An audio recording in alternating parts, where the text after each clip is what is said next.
ketemu Ustaz Mundir enggak usah mandi. Enggak apa-apa ketemu Habibmu enggak usah mandi. Enggak apa-apa ketemu yang lainnya, ketemu orang tuanya enggak usah mandi. Aku apa adanya aja kok. Ya kamunya enggak apa-apa, kitanya ini ada apa-apa kadang. Enggak, ini enggak niat indir siapa-siapa. Tapi kalau ada yang merasa tersindir ya mudah-mudahan mulai rajin mandi. Ana jual parfum kok. Wal infaqu ala zauja war raqiq wad dabba idza qasada bi ibtisal amri syari'. Juga ngasih nafkah kepada istri, anak-anak, pembantu, binatang, peliharaan dan sebagainya. Kalau dia tujuannya untuk mengamalkan perintah daripada agama. Agama merintahkan ngasih nafkah kepada istri. Dia niat nyari nafkahnya, dia berikannya untuk melaksanakan perintah Allah, maka dia dapat pahala. Tapi kalau dia cuma sekedar cari uang tanpa ada niat ngasih nafkah, ya nggak dapat apa-apa, capek aja. Apalagi sampai berani ninggalkan sholat, yaizubillah. Makanya orang yang kerja itu nggak ada buruknya sama sekali, nggak ada. Tapi orang yang kerja itu buruk kalau sampai berani meninggalkan kewajibannya kepada Allah. Itu buruk sekali. Nggak ada kewajiban kalian adzan langsung singgah sholat, itu enggak. Allah kasih waktu itu agak panjang. Ya kalau bahasa kita tuh zuhur tuh dari jam 12, dari setengah 1 sampai jam 3 lah. Nah, itu panjang waktunya. Jangan juga nanti kamu sholatnya jam setengah 3 kurang 5 menit baru sholat. Ini keterlaluan. Artinya Allah tahu kamu kerja kok. Allah tahu kamu lagi di jalan. Allah tahu kamu lagi sibuk. Setidaknya luangkan waktumu untuk Allah sebentar aja. Sebentar aja. Adzan setengah 1. Oh dia istirahatnya jam setengah 2. Ya udah sholat setengah 2. Jangan cuma mikirin makan. Jangan cuma mikirin makan. Tapi Beb ini kok enggak makan, mahana lah kambuh. Ente makan aja mah. Kalau ente masih makan mah, maka jangan tinggalkan urusan sama Allah. Yang nyembuhkan itu Allah. Kalau ente punya hubungan baik sama Allah, Allah bakal hindarkan itu dari segala macam keburukan. Tapi kalau hubungan sama Allah buruk, per jam kamu makan itu bakal mah. Per jam loh. Apalagi makannya jarang-jarang. Tapi kalau hubungannya sama Allah baik, Allah bakal jaga dari hal-hal yang tidak mengenakan bagi dirinya. Nanti Allah buat satu kesempatan dia tiba-tiba sakit, rupanya apa? Biar dia tidak keluar rumah. Kalau dia keluar rumah, naudzubillah kecelakaan dan sebagainya, dari musibah yang lebih besar. Itu bukti, itu cara Allah beri kita kasih sayang. Masalahnya kita ini terlalu egois, lebih mikirkan perut kita daripada keselamatan kita. Saya dan kalian semua rata-rata begitu.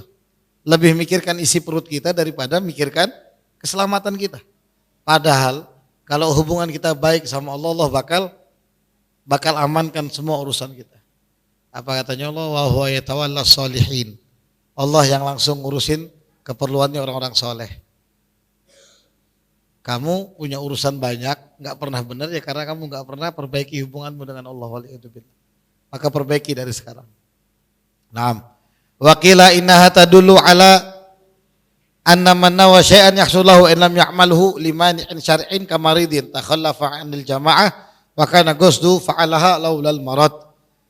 Juga ada yang mengatakan wa inna malikulli imri'in ma nawa. Bagi setiap orang itu tergantung dengan niatnya. Artinya itu menunjukkan jika ada seseorang meniatkan sesuatu tapi dia nggak bisa ngerjakan karena ada satu hal udzur secara syariat, maka dia dapat apa yang dia niatkan. Contohnya ada orang sakit, dia sudah niat, ya Allah kalau saya sembuh, saat ini saya pengen banget bisa, bukan niat nanti. Dia lagi sakit, dia niat, ya Allah saya pengen banget sholat berjamaah, tapi saya nggak mampu, saya minta maaf ya Allah. Akhirnya dia sholat dalam keadaan berbaring. Nah, niatnya dia itu dapat. Walaupun dia sholat sendiri dalam keadaan berbaring. Innamal likulli imri'in ma nawa. Karena tapi niatnya benar-benar ya, bukan sekedar main-main. Nanti lagi dijawab, ya Allah saya pengen banget sholat berjamaah, tapi saya masih di jalan. Padahal masjid di sampingnya, bisa berhenti sebentar. Ya itu main-main namanya, main-mainin niat. Paham ya? Ini memang ada udzur syar'i, dia memang sakit, ya Allah saya pengen banget berjamaah. Saya pengen banget. tapi nggak bisa bangun, ya udah dia dapat niatnya. Sebagaimana diriwayatkan bahwasanya Allah Subhanahu wa taala katakan kepada malaikat hafadzah yang tukang nyatet, yang bagian nyatet amal kita.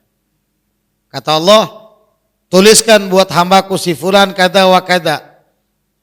Bagi hambaku si fulan ibadahnya ini balasannya semuanya buat dia. Maka kata si hamba, ya Allah gimana? Kata malaikat tadi itu, ya Allah gimana? Selama dia hidup saya tidak pernah ngelihat dia ngerjakan itu semua. Maka kata Allah, dia sudah niat. Dia niat kok. Niatnya sungguh-sungguh, saya tahu kesungguhannya. Sebagaimana juga dikisahkan, nanti ada di hari kiamat nanti, seorang hamba diberikan kitabnya dari tangan kanan. Artinya kitab itu gambaran amalnya. Kan wa amman utiya kitabahu biyaminih fa sawfa yuhasabu hisaban yasira kalau tidak salah. Kalau dia dapatkan catatan amal dari tangan kanan, hisabnya nanti ringan, mudah. Keselamatannya lebih mudah didapatkan di depan mata. Akhirnya si hamba tadi dapetin, kok ada haji, ada jihad, ada sodago, padahal dia nggak pernah kerjakan itu semua. Akhirnya si hamba bilang, ya Allah ini bukan punya saya nggak pernah haji kok, saya nggak pernah sodago sebanyak ini, saya nggak pernah berangkat jihad, saya nggak pernah begini. Maka kata Allah, ini catatan amalmu yang kamu hidup seumur hidupmu itu begitu. Dan kamu kan pernah bilang kalau saya punya harta, saya pengen berangkat haji. Kan haji itu bagi yang mampu.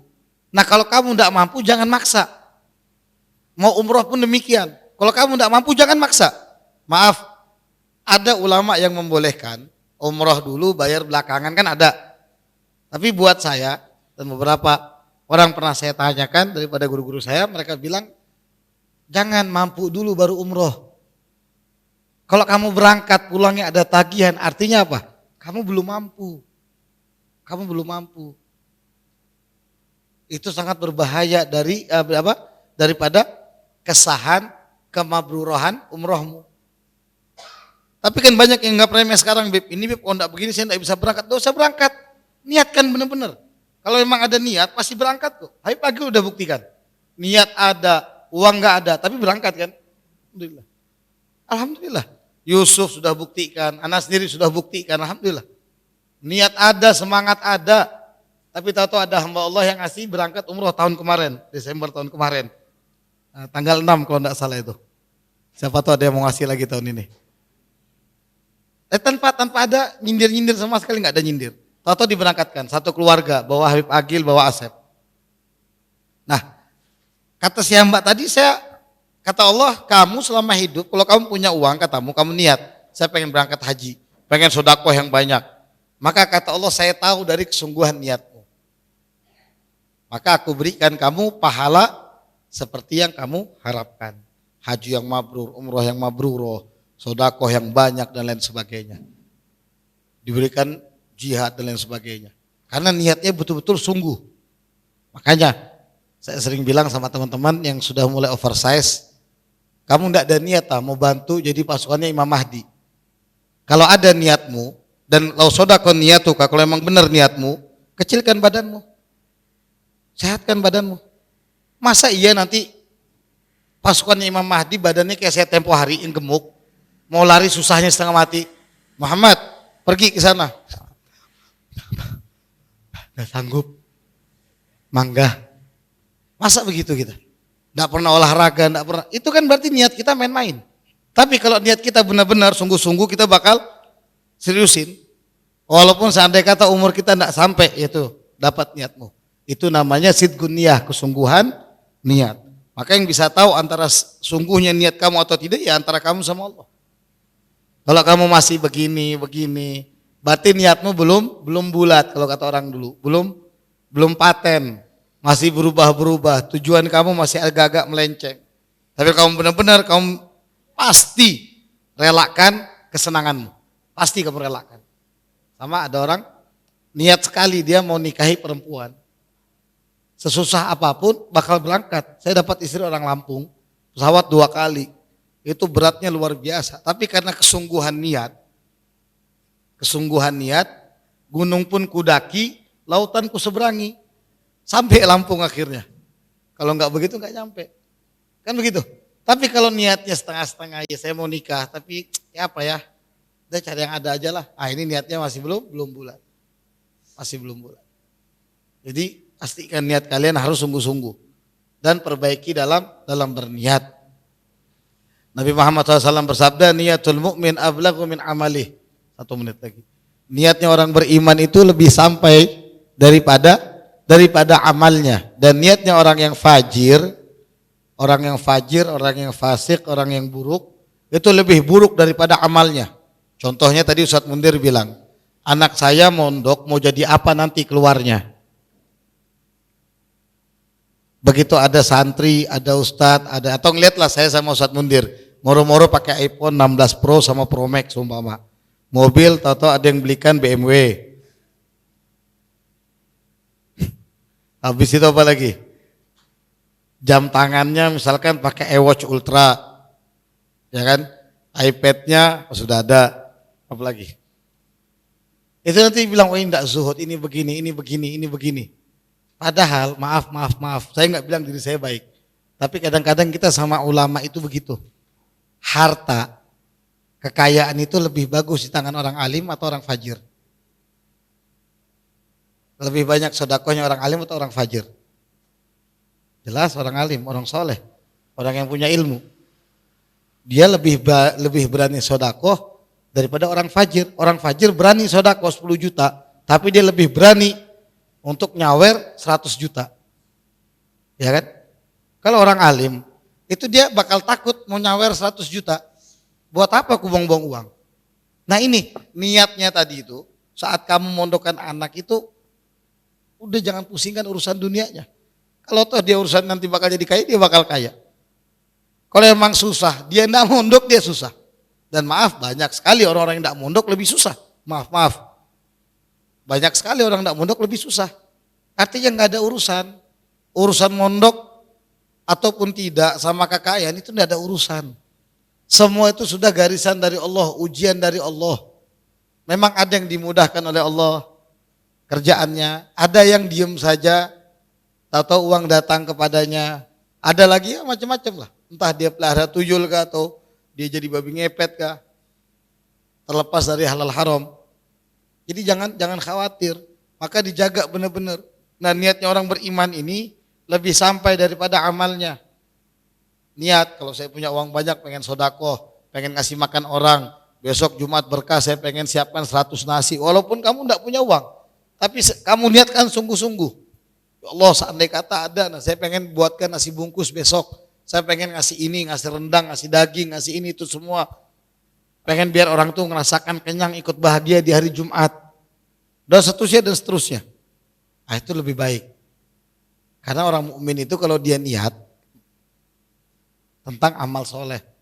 Tapi orang fajir, naudzubillah, lebih buruk kata Nabi SAW daripada amalnya. Niatnya orang fajir lebih buruk daripada amalnya. Orang mukmin dia sama orang fajir, sama-sama berharap punya uang 100 juta. Si mukmin sudah niat mau berangkat umroh, si fajir mau kemana? Disneyland, Hong Kong, Singapura, berzina, Makau, minum-minuman keras. Lebih buruk kan niatnya dia lihat. Maka jangan kaget kalau kita ngelihat ada orang soleh, ada ustadz, ada dai, uangnya banyak, biasa aja. Karena memang uang di tangan mereka itu tepat. Tapi ada aja yang korupsi, ya lebih banyak yang gak alim yang korupsi. Tolong aja kalau mau ngehukumin sesuatu itu yang waras. Tapi kan dia ustadz, ya ustadz juga manusia, mungkin dia korupsi wajar. Namanya juga dia juga punya nafsu. Kalau dihitung banyak-banyak kan lebih banyak yang bukan ustadz. Yang bawa 271 triliun siapa? Bukan ustadz, bukan muslim. Yang banyak lah sudah kalau mau kita generalisasikan nggak pantas, nggak sesuai. Makanya niatnya orang beriman itu lebih baik daripada amalnya, lebih sampai daripada amalnya. Dan niatnya orang yang fajir itu lebih buruk daripada amalnya. Penutupan, Nabi SAW bersabda, wa inna Allah azza wa jalla yu'til abda ala niyati ma la yu'tih ala amalih.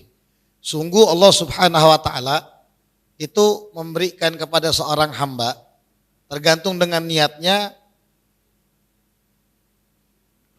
apa yang tidak Allah berikan kepada hamba tersebut atas amalnya. Artinya amalnya dia ngepas, tapi karena niatnya baik, itu jadinya luar biasa. Ada si hamba Allah punya uang 100 ribu, dia niat mau ngasih makan 100 orang, tapi kan tidak cukup 100 ribu 100 orang. Tapi dia sudah niat, ya Allah, sebetulnya ini pengen ngasih makan 100 orang, tapi enggak ada uang lagi 100 ribu. Akhirnya dia belikan makanan untuk 4 orang aja. Amalnya dia kan cuma 4. Tapi Allah berikan karena niatnya tadi itu seperti 100. Dan masing-masing itu punya keistimewaan. Masing-masing itu punya keistimewaan. Dari yang 100 orang tadi itu, masing-masing itu punya anugerah yang besar dari Allah. Nabi SAW bersabda, afdhalus shadaqati atushbi akabi dan jai'an. Termasuk sedekah yang paling afdal itu mengenyangkan perut yang lapar. Bayangin 100 perut dia kenyangkan gara-gara niatnya. Padahal yang terjadi dia cuma ngasih makan 4 orang. Nah, itu gara-gara niat. Kenapa? Sebab niat itu dikatakan sini, niat itu tidak bisa kemasukan riya. Niat itu urusannya di hati. Jadi kalau kamu mau riya, ya berarti kamu bukan niat ikhlas. Paham ya? Tapi kalau kamu niat ikhlas ya nggak ada riya. Antara riya dan ikhlas sesuatu yang bertolak belakang. Saya ikhlas, Bib. Tapi di hatinya mengharapkan balasan orang lain, maka riya. Ditanya kamu ikhlas, ya terserah saya lah. Di hatinya nggak ada harapan balasan, berarti dia ikhlas. Karena niat itu nggak ada riya di dalamnya. Sedangkan amal kebanyakan itu tercampur dengan riya. Ada orang. Nah ini maaf Pak, ini buat sampean. Oh, ada yang lihat kan, Masya Allah, Habib mau ngasih mobil lihat ke orang. Luar biasa. Kan begitu. Itu amal. Begitu tidak ada orang, Pak balikin Pak. Tadi cuma ini Pak prank. Ambil Bapak 50 ribu aja ya, saya minta maaf. Buat konten aja. Kan banyak yang begitu. Na'udzubillah. Karena amal itu kebanyakan bercampur dengan riya. Dan niat itu bisa banyak dengan satu amal. Akhirnya amal tadi itu menjadi berlipat-lipat pahalanya karena niat yang banyak. Seperti contohnya ini penutupan tadi, ada orang duduk di masjid kayak kita saat ini duduk di masjid. Niatnya i'tikaf, niatnya nunggu waktu sholat, niatnya uzlah, niatnya baca Quran, niatnya ngejaga pandangan, mata, lisan dari hal yang gak manfaat, niatnya makmurkan masjid, dan lain-lainnya, berzikir dan lain sebagainya. Kan banyak nih. Amalnya cuma satu, apa itu duduk? Duduk aja kan? Yang ngomong kan Ana sama Ustaz Mundir. Duduk aja kan? Nah, satu amal duduk tadi, itu pahalanya tergantung niatnya. Bayangin. Gara-gara satu amal dengan niat baik yang banyak, maka dia akan dapatkan pahala yang besar. Maka seyogianya bagi orang berakal untuk memperbanyak niat-niat yang baik, biar dia dapetin balasan yang terbaik daripada Allah Subhanahu wa taala. Ayolah bab yang dimuliakan oleh Allah Subhanahu wa taala. Wallahu a'lam bishawab. Mudah-mudahan sedikit ini bermanfaat dan mudah-mudahan Allah berikan kita semua taufik, hidayah, inayah sehingga kita bisa berniat dengan berbagai macam niat kebaikan. Kalau bingung bagaimana cara niatnya, niat saja ya Allah, saya niat sebagaimana guru-guru saya niat dan saya niat sebagaimana Nabi Muhammad SAW niat saat makan.